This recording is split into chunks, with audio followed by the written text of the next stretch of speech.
Clank and Noland has been one of the most enjoyable projects I've worked on so far. In my year and a half of, well, kind of being in college, we've had a bit of a blip with COVID. I've produced 3 different features. The first being the Red Bandit, which was a group project where we had to create a game on the Unreal Engine. See the card for the full video. The second being my FMP final major project for the first year, which was Deadpool in the pink sock. Again, click the card. And the third being Clank and Noland. Firstly, I'd like to thank everybody who'd watched it. I had a really good reception for it and gained like 50 subscribers in literally 48 hours, which is great for someone who's just started. Hit the subscribe and the like button if you do have a channel. It really does help me and allows me to build an audience, which I really value, especially as a student animator. It's free and you can unsubscribe anytime. So yeah.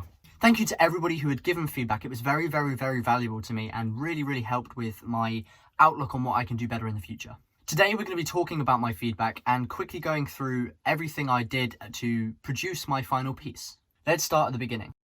I started off with an idea. The idea came around by one of my students. For those who don't know me, I'm a music teacher and I love what I do. One of my students really enjoys creating characters at the beginning of a lesson, more specifically robots. We get given a little brief as to what we are trying to design our robots to be, what their purpose is and what they do. Clank was the first character I created, and for some reason I created him as some sort of superhero. After realizing that I had absolutely no experience in the simulation of cloth or any sort of clothing for that matter, I thought I'd scrap the idea. Not to mention, I didn't know how to make it look realistic. Clank was just a random character that I came up with on the spot. He had a little buck tooth and his superhero outfit, which I just talked about. He was heavily based off Fender from Robots. Originally, I wanted him to have a lisp or a sort of a Rick and Morty sort of vibed voice. Amazingly, my best friend Max stepped in. Max is an actor and has been performing on stage since he was very young, with his first feature being in Oliver Twist. Max has continued to amaze me and everybody around him with his acting skills, and he even managed to get a scholarship to rugby, which is where he is now. A lot of you said that Clank needed a better voice suited to him, but I just physically did not have the audience and I didn't need to have a more fitting voice. I think Max goes really well with Clank's voice, but I do see where people are coming from. Max's voice doesn't meet my original criteria in the fact that I wanted him to have a sort of lisp or sounding a bit like Morty from Rick and Morty. But this was okay. I still think it really worked. Being a student, I couldn't hire a voice actor, and I just couldn't think of anybody else better to play the part than my best mate. In terms of Noland, a lot of people asked why he didn't have a voice, and I just wanted him to be a silent, comedic type, and in the future, if I do recreate Clank and Noland, which I will hope to do, I will hopefully give him a voice. Obviously, as many people have pointed out, he is inspired by Baymax, but he's also mixed with Mr. Big World from Robots. For those of you who don't know, Robots is an animation by Blue Sky, and then the very lovable Baymax is from Big Hero 6, which is created by Disney Animations. After the character creation in the lesson, I went home and started drawing it up on my iPad. I use Procreate for all of my art that is digital, as I really enjoy the software. When we were given the brief for this unit, I decided to really push for Clank and Noland. I thought it would work really well, and I think that my student would really enjoy the fact that I made our creation into my own. So I started with a storyboard. Originally, I really underestimated what I could do, and I thought that I would just have a singular animation of Clank walking in going, "Hi, I'm Clank," and then that is it. But I thought I could really push the boundaries. Now, this was my first ever 3D animation, and I'm really pleased how it turned out, and a lot of people don't understand and appreciate the time and effort that goes into creating this. I had an awful lot of feedback saying, please make it longer, it needs to be longer, it needs to be longer, and I really appreciate that. But in 2 months, and that was all we were given, 2 months to create absolutely everything, and everything was at least 5 hours of work. Everything you see on screen starts off as a sphere, a cube, or a cylinder. Sometimes a cone as well, but I didn't use any cones. These were all created in Autodesk Maya. Everything you see on screen has been created by myself. I had absolutely no help in any of this other than Max with the voiceover. My tutor did help me with the rigging because it was seriously difficult to do by myself and it was just confusing. Rigging, I hate you. Everything in the scene is textured individually. Everything is given its own texture that's created in Photoshop or taken from a free textured website. For example, I use Texture Haven a lot. It's very good for free downloads of textures. As explained in my pitch, which will be released in the upcoming weeks, I started with scene 1, as anybody would. Scene 1 originally saw Nolan rolling into shot, but I thought I'd cut that because it was just too difficult to animate for my first time. I stuck to pretty much the same script the entire way through, but the only thing I changed was the wording. The original script that I pitched was really rough and was just there to give an outline as to what was going to happen. In my third shot, which was going to explain how they were going to be in between jobs and trying to find the purpose they were born, which is now the boxes and bottles scene, I originally had Noland stood there by himself, dressed as a waiter with a bow tie, top hat and tray. And the tray can now be seen in the bottles section. This scene originally saw Clank put his arm into frame and give Noland a red nose, taking his hat as he went away. We then cut to the demolitions and experts scene, which I was really pleased with. It did come out exactly how I wanted it, although I wasn't overly happy of the final look of what the builders looked like. But again, due to the time conditions and the fact that I only had 2 months to do so, I am quite pleased with how it turned out. The demolition experts scene I really loved. Originally we had a fade to black, as you can see in my draft. Upon feedback from my tutor, we both agreed the fact that something was missing. Instead of a fade to black, we should have an explosion or something like that. So I came up with the idea of taking the final frame of the film and popping it into Photoshop. I then gave him a layer of black soot across his face and across the front of his body to symbolise the fact that the TNT had gone wrong and in fact just exploded on his head. The chefs and firemen scene worked really well. I used a lot of assets from my previous project, Deadpool and the Pink Sock, because they were just so much easier to reuse than create new assets. And what is the point in creating a new asset when you've already made one? The fire was created in After Effects. I originally followed a tutorial, but the contrast in between the two and the fact that I couldn't then make it a see-through image and a see-through video was really hard to do. I completely forgot what a see-through video is called, by the way. Clank originally emerged with a fire extinguisher, but due to the fact that the set is so nice, I didn't want to spoil it with something that didn't look as nice. We then have the cleaners and bin men. Originally I had Clank in the foreground, wiping the mirrors clean, and then Noland in the background, carrying bins away. I tried to do this, but animating Noland was an absolute pain. His arms worked beautifully, but for some reason the control rig on his head and his feet just wouldn't work and ended up deforming his body. That is why when you see him sat down in some shots, he looks slightly weird, but I just had to roll with it. In the end, I created an alleyway scene, which I actually really like the look of, and I think it works really well. Then comes the short jobs. We originally had a scene of Noland holding a skull and reenacting the Hamlet scene. This was, of course, for the actors. For musicians, we then had an actual rock and roll scene. But because they were so difficult to animate and I just did not have the time to develop those scenes as much when they would only be seen on screen for a matter of seconds, not even that. There was no point. There was absolutely no point because it would have just wasted my time. So instead, I settled for a slightly downscaled version. Keen-eyed viewers can see that in the music scene, there is actually a little friendly face. We have Wally. Now, Wally I followed a tutorial on during the summer to try and model his head, and god, it was difficult. I downloaded a free rig of Wally online that I could then animate myself. This then allowed me to get some other sort of aspects of animation that I couldn't find in the Clank and Noland project, and therefore allowed me to animate other characters that weren't my own. I really enjoyed doing the cashiers scene, and I had a lot of feedback, the fact that they liked the fact that I changed the Tesco logo to say robots. They thought that was a really nice idea, so thank you to whoever commented that. I cut out the automatic door scene just because I think it didn't fit. I felt the joke wasn't going to be taken properly and it just didn't work. I'm just going to give up with the explanation. It didn't work. It didn't make sense. So I cut it. I love the therapy scene. That was actually one of your favourite scenes from my feedback that you gave. I really enjoyed doing this scene. I love the posters on the wall, and the whole point in the therapy scene was to involve my friends and family. At the beginning of the project, I set out and asked, what is the weirdest job that a robot can have? Some said a lifeguard, that there's no way that I was going to animate water. But many of you said therapy. Robots are obviously supposed to have no feelings. In a movie and a short film where I'm supposed to be giving robots feelings, I thought it was a perfect way to throw in this little subtle comedy section. Not many people might pick up on it, but I really enjoyed how it worked. I thought it looked really nice, and I love the posters on the wall. The We Need a Job scene really brought me a lot of enjoyment. I'm a real nerd when it comes to films and Pixar and everything in general, and I love looking for Easter eggs. So whenever I can, I hide an Easter egg. I'm not going to explain many of them, I want you guys to look for them yourselves, but throughout the whole film I've included lots of Easter eggs, some for my older projects. So for example, somewhere in this there is the Madagascar crates. For anyone who knows anything about the animation industry, A113 is the classroom number at the studio in Cal Arts, which is a animation uni in America, where most lead animators like Pete Docter, John Lasseter, and most of Walt Disney's crew all animated and learnt how to animate.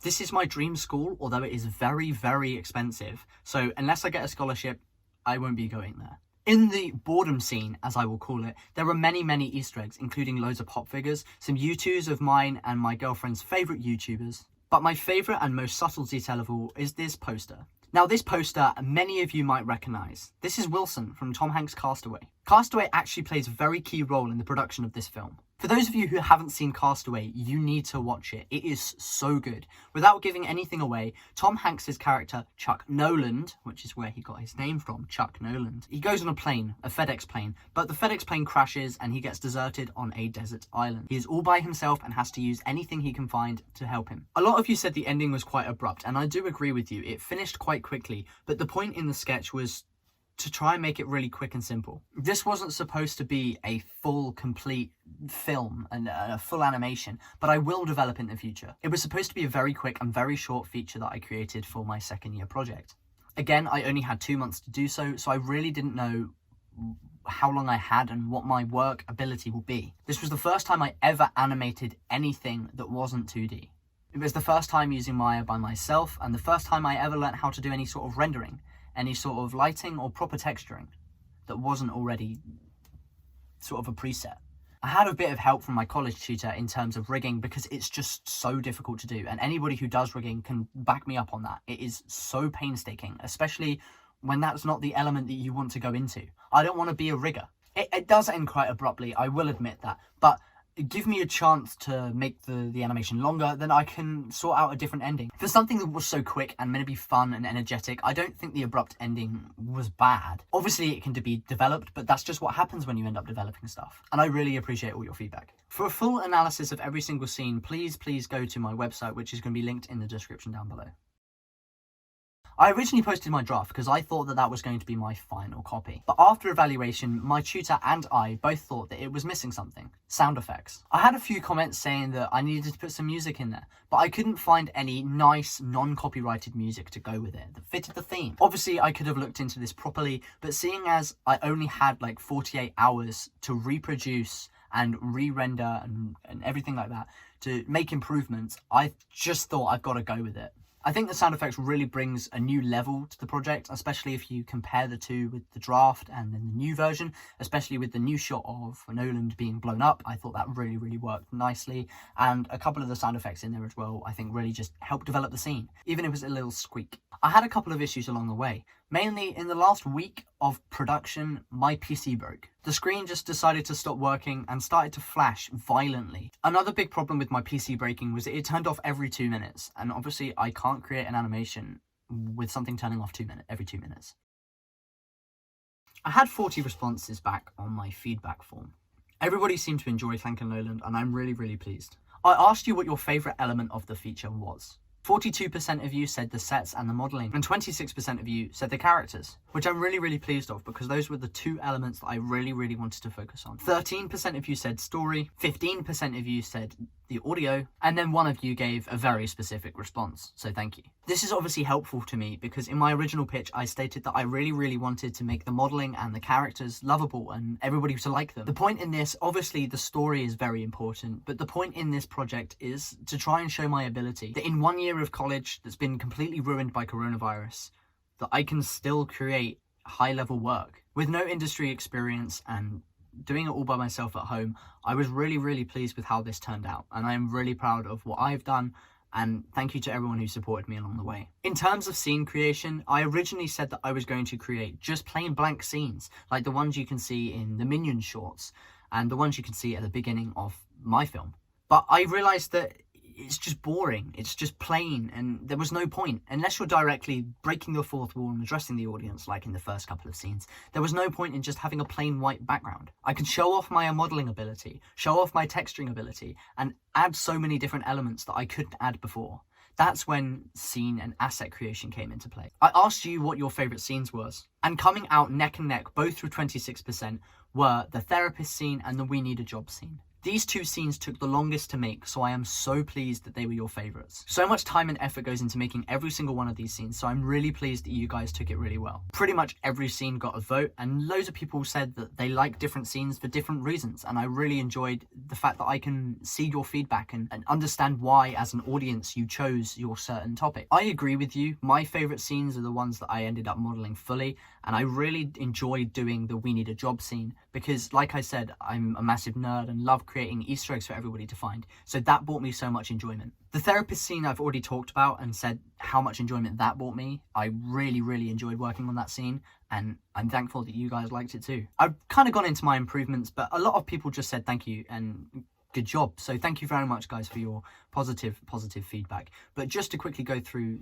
the negative feedback, or should I say the improvement feedback. A couple of you asked for Nolan to have a voice, and as previously stated, I wanted him to be a silent comedic character, but in the future I can give him a voice. Some of you said that the animation and the flow wasn't very good, but again, this was my first animation ever. My first proper animation that wasn't 2D or a flipbook. This is 3D animation, and for anyone who's in the industry, you can back me up in saying how difficult it is to make. And doing it by myself, in a room, in the middle of coronavirus, really pushed me. A lot of you said that you really enjoyed it, and it was a shame that it was over so quickly. And as I previously stated, it's just because of my time period. I didn't want to overcompensate and make things too difficult for myself. I only had 2 months to do this with little to no experience. The last question was a comparison. Who did you prefer, Clank or Noland? I did have many votes for Clank. It was quite cool, but Noland swept the floor. Everybody said they loved Noland. He was cute, he was small. A lot of you forgot his name, they just said the fat one, but hey-ho. Some of you said Clank was more memorable and more eye-catching, and obviously that's because he had the voice. He was the main feature. It's Clank and Noland, not Noland and Clank. So I expected you to know more and look at Clank more. That's how it was going to work. Noland was never supposed to be the feature of the film. He was supposed to be the side comedic character that everybody loved, and I'm so pleased that that worked out how I wanted it to. I want to thank everybody who gave me feedback, because the one thing I took from it is that everybody enjoys what I do. They would just want me to make it that bit better. But again, what I can just stress enough is giving animation students 2 months to do something in a coronavirus pandemic, or just a pandemic in general. It's difficult. You've got to take into consideration how long this takes, and so many people underestimate how long it takes to make a film. Studios like Pixar can be working on films anywhere between 3 to 6 years, and these guys have thousands of employees, years and years of experience, and it still takes them so long to do. There's so many different elements to an animation, and there's so many different departments that people work in, and as an animation student, I've got to do them all myself. I had to do everything, including drawing, animating, sculpting, rigging, rendering, absolutely everything by myself. And I'm really pleased that in the 2-month deadline I have, I got it finished. At the very beginning of the project, I created a first form. This form is called Audience Demographics and can be found under my Characteristics of an Audience section on my website. This was just a general questionnaire as to how people loved animation and what their favourite types were. I had a whopping 580 responses from this, and I was so pleased. Overall, everybody said they liked animation, which is really nice. There was 9 of you that said you didn't really like them, but that's expected when I'm asking such a wide variety of people. But over 310 of you voted that you loved animation 5 out of 5. Over 70% of you had watched an animation in the last week, if not that day. 42% of you voted that you liked Pixar the best, and 40% of you said you liked Disney. The other studios, including Illuminations, DreamWorks and Studio Ghibli, were all split up under smaller categories. I asked you to vote for your favourite features of an animation, and 46% of you said that you enjoyed the stories and the characters. This was helpful to me because I knew what I had to work on. I had to really develop the characters and really develop the setting and the story. The top 3 voted brackets on my newest feedback form were all of those 3 points. Setting and environments came out on top, characters came second, and third came the story. So all 3 of the elements were the highest received. 26% of you said it had to be funny, and loads of people said that this one they really enjoyed watching. 20% of you said you really liked heartwarming animations, which is what I tried to slightly include with Nolan. 45% of you said that you'd watch animations anywhere, with anyone, and everybody else was sort of, oh, I'd watch it at the cinema, or I'd watch it at home and the cinema. 61% of you said that you would be watching it with family, so I made a family-friendly film. Of course I did. That's the best and biggest audience for animations, is families. A lot of people see animation as kids' films or designed for families, but that's not the case. There is so many subliminal messaging and erotic themes inside animations that people have absolutely no clue about. And that was something I really wanted to show off, in the fact that this isn't a kid's animation, but it appeals to everybody. For anyone who has made it this far in the video, thanks for watching. And even if this is literally just my college tutor watching it for evaluation, again, thanks. Hit the subscribe and the like button if you do have a channel. It really does help me and allows me to build an audience, which I really, really value, especially as a student animator. It's free and you can unsubscribe anytime. So, yeah.